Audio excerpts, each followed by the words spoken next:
नमस्कार दोस्तों, मैं हूं CA Harish and welcome back to my channel. आज मैं आपके साथ शेयर करने जा रहा हूं अबाउट टैक्स सेविंग ELSS, मतलब इक्विटी लिंक सेविंग स्कीम। तो उसके बारे में कंप्लीट डिटेल में ये वीडियो में आपके साथ शेयर करने वाला हूं, तो आप ये वीडियो को ज़रूर एंड तक देखिएगा। यहाँ पे फर्स्ट मैं आपको बता देता हूँ ELSS क्या है। ELSS मतलब इक्विटी लिंक सेविंग स्कीम। और ये जो म्यूचुअल फंड है, ये one type of mutual fund ही है।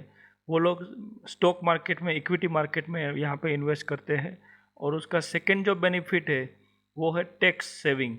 यहाँ पे आपको सेक्शन 80C में जो आपको 1,50,000 का जो हमको बेनिफिट मिलता है, वो बेनिफिट्स में ये यहाँ पे इन्वेस्टमेंट करोगे तो ये क्वालिफाइड इन्वेस्टमेंट होता है।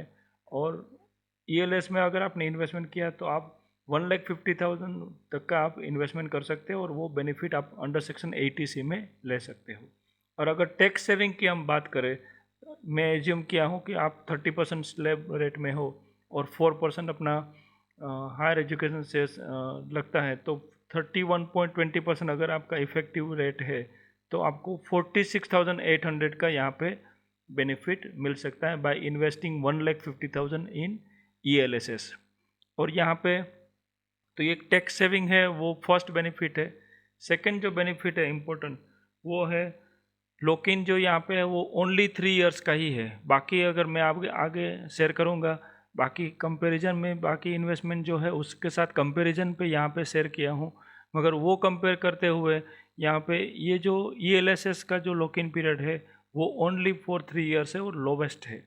और यहाँ पे आपको डबल बेनिफिट मिलता है। वन, इक्विटी का जो भी रिटर्न का जो एक्सपोजर है वो भी आपको मिलता है, प्लस टैक्स सेविंग का जो बेनिफिट है मैं बताया 46,800, वो भी आप यहाँ पे क्लेम कर सकते हो। तो ये यहाँ पे डबल बेनिफिट है। और अगर इनकम मैच्योरिटी के टाइम पे, क्योंकि ये आप मोर देन 3 इयर्स इन्वेस्ट करोगे तो नेचुरली लॉन्ग टर्म आपको गेन मिलेगा। और लॉन्ग टर्म गेन में अभी जो करंट जो इनकम टैक्स की जो प्रोविज़न है, वो हिसाब से आप अप टू 1 लाख अगर आपको इनकम होती है लॉन्ग टर्म कैपिटल गेन, तो वो एग्जम्प्ट होता है। और एबव 1 लाख फिर आपको टैक्स पे करना पड़ता है up at the rate of 10%। तो यहाँ पे वो भी बेनिफिट है, अप टू 1 लाख एग्जम्पशन का भी आप बेनिफिट ले सकते हो।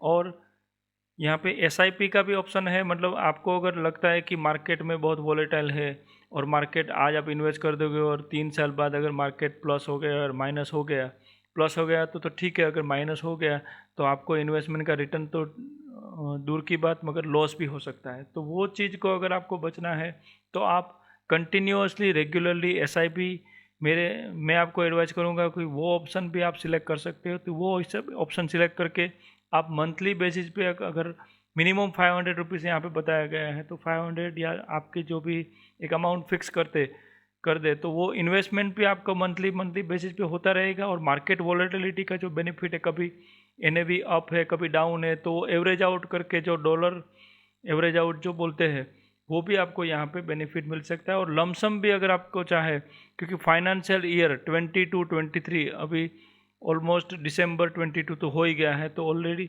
ऑलमोस्ट 3 मंथ्स ही बचे हैं। तो अगर आपको आज भी 22-23 का अगर कुछ इन्वेस्टमेंट करना बाकी है अंडर सेक्शन 80C, तो वो डिसाइड करके आप ELSS का भी ऑप्शन अवेल कर सकते हैं। और जिस हिसाब से मार्केट का फ्यूचर में, जिस हिसाब से इंडिया का ग्रोथ हो रहा है, तो मार्केट कहीं ना कहीं लॉन्ग टर्म में आपको काफ़ी अच्छा रिटर्न्स दे सकते हैं। और मैं आपकी जानकारी के लिए यहाँ पे मैं कंपैरिजन भी बनाया हूँ ELSS और बाकी जो इन्वेस्टमेंट टैक्स सेविंग जो बेनिफिट है, उसमें कौन सा ऑप्शन बेटर है वो मैं आपको यहाँ पे एक्सप्लेन करने जा रहा हूँ। तो फर्स्ट ELSS की बात करें तो उसमें रिटर्न का परसेंटेज है, हालांकि रिटर्न अनसर्टेन रहता है क्योंकि वो लिंक टू मार्केट है, मार्केट प्लस भी है माइनस भी है। तो भी ऑन एन एवरेज अगर आप पास्ट परफॉर्मेंस के हिसाब से देखें, जो भी म्यूचुअल फंड्स है ELSS स्कीम के, जो टैक्स सेवर म्यूचुअल फंड है, उसका अगर हम रिटर्न की बात करें तो 12% से लेके 18%, मतलब काफ़ी अच्छा रिटर्न यहाँ पे आपको मिल सकता है। और पास्ट में इन लोगों ने परफॉर्मेंस दिया भी है। और लॉक इन पीरियड में बताया जैसे ओनली फॉर 3 इयर्स है।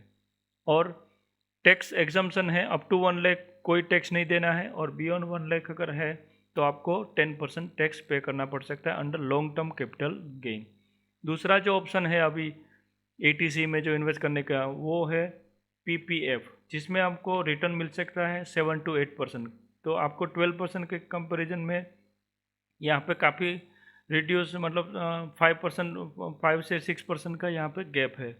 और लॉक इन पीरियड यहाँ पे ये पीपीएफ है उसमें 15 ईयर्स का लॉक इन रह सकता है। और यहाँ पे टैक्स बेनिफिट तो है ही क्योंकि मैच्योरिटी टैक्स फ्री होता है।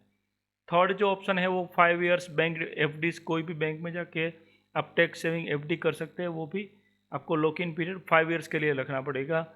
और जिसमें आपको इंटरेस्ट रेट आज की जो प्रिवेलिंग इंटरेस्ट है वो 6 to 7% के रेंज में ही आपको मिल सकता है। और फाइनली जो उनका रिटर्न मिलेगा आपको आफ्टर 5 ईयर्स, वो पूरा का पूरा इंटरेस्ट होगा वो टैक्सेबल हो सकता है। तो टैक्स का जो बेनिफिट है वो भी यहाँ पे अवेलेबल नहीं है।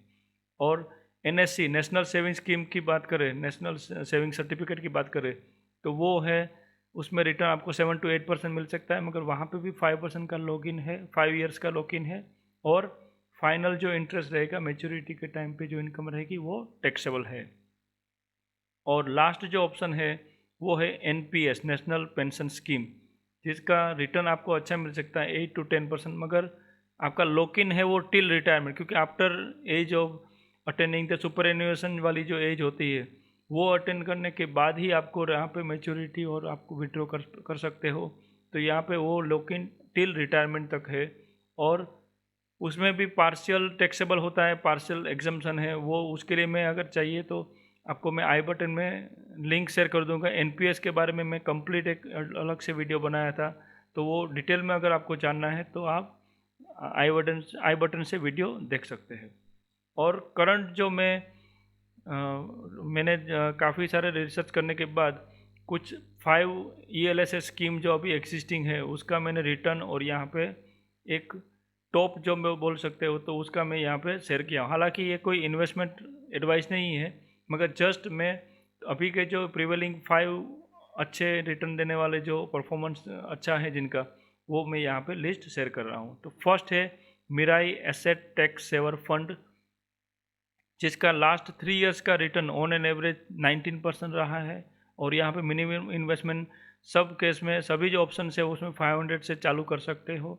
और करंट जो एनएवी है अभी मार्केट की जो एनएवी आपको परचेज जैसे शेयर प्राइस होती है वैसे एनएवी है वो 32.22 है। फिर सेकंड जो है ऑप्शन वो है Canara Robeco Robeco equity tax saver fund, जिसका 3 ईयर्स का रिटर्न है वो 21% रहा है ऑन एन एवरेज और 500 मिनिमम अमाउंट है। और करंट एनएवी है वो 120.41 है। थर्ड जो ऑप्शन है म्यूचुअल फंड का वो है IDFC tax advantage ELSS fund, जिसका 3 ईयर्स का ऑन एन एवरेज रिटर्न 24% अच्छा रिटर्न है। और मिनिमम 500 रुपीज़ आप इन्वेस्ट कर सकते हो, एसआईपी भी कर सकते हो, लमसम भी कर सकते हो। और उसकी करंट एनएवी जो है वो 103.49 है। फोर्थ ऑप्शन जो है वो डीएसपी टैक्स सेवर फंड, जिसका अभी 3 ईयर्स का ऑन एन एवरेज 18% का रिटर्न है, 500 रुपीज़ मिनिमम और 85.52 रुपीज़ करंट एनएवी प्राइस है, जो आप यूनिट की पर यूनिट की प्राइस यहाँ पे 85.52 है। और लास्ट जो ऑप्शन जो मैं डिस्कस करने जा रहा हूँ वो है fifth option Tata India tax savings fund, जिसका लास्ट 3 ईयर्स का इन्वेस्टमेंट का रिटर्न ऑन एन एवरेज 17% रहा है और मिनिमम 500 रुपीज़ आप इन्वेस्ट कर सकते हो। और 30.49 रुपीज़ का अभी करंट एनएवी चल रहा है। तो आप ये भी ऑप्शन है, और भी आपका जो भी अपना कंसल्टेंट या इन्वेस्टमेंट एडवाइज़र है उससे कंसल्ट करके आप ईएलएसएस में इन्वेस्ट कर सकते हो, जिसमें आप टैक्स सेविंग का भी बेनिफिट ले सकते हो। और आपको इक्विटी जो एक्सपोजर है, इक्विटी शेयर मार्केट का जो रिटर्न का जो एक्सपोजर है, वो रिटर्न का जो परसेंटेज है, क्योंकि यहाँ पे हाई रिटर्न मिल सकता है, तो वो भी आप बेनिफिट यहाँ पे गेन कर सकते हो। और दूसरा चीज़ है आप एसआईपी भी कर सकते हो। तो एसआईपी डिसाइड करके आप मंथली अपनी सैलरी इनकम या और कोई इनकम है उसमें से मंथली एक फिक्स अमाउंट डिसाइड करके आप रेगुलरली इन्वेस्ट करते रहोगे, तो आपका over a period of time 12 months में आपका जो सेविंग का जो पर्पस है, ऑब्जेक्टिव है, वो भी 1,50,000 का ऑब्जेक्टिव भी कवर हो जाएगा। आपको टैक्स भी सेव हो सकता है और आप इक्विटी का जो फ्लक्चुएशन है, वोलेटिलिटी, उसका भी बेनिफिट लेके आप अपना एवरेज आउट करके इन्वेस्टमेंट को लॉन्ग टर्म में अच्छा रिटर्न अर्न कर सकते हो। तो मैं आशा करता हूँ कि ये वीडियो काफ़ी आपको अच्छा लगा होगा। ELSS के बारे में कंप्लीट डिटेल आपको मिल गई होगी। तो ये वीडियो को ज़रूर लाइक और शेयर करिएगा और मेरी चैनल को भी जल्दी से सब्सक्राइब कर लीजिएगा for getting regularly other taxation and investment tips. Thank you.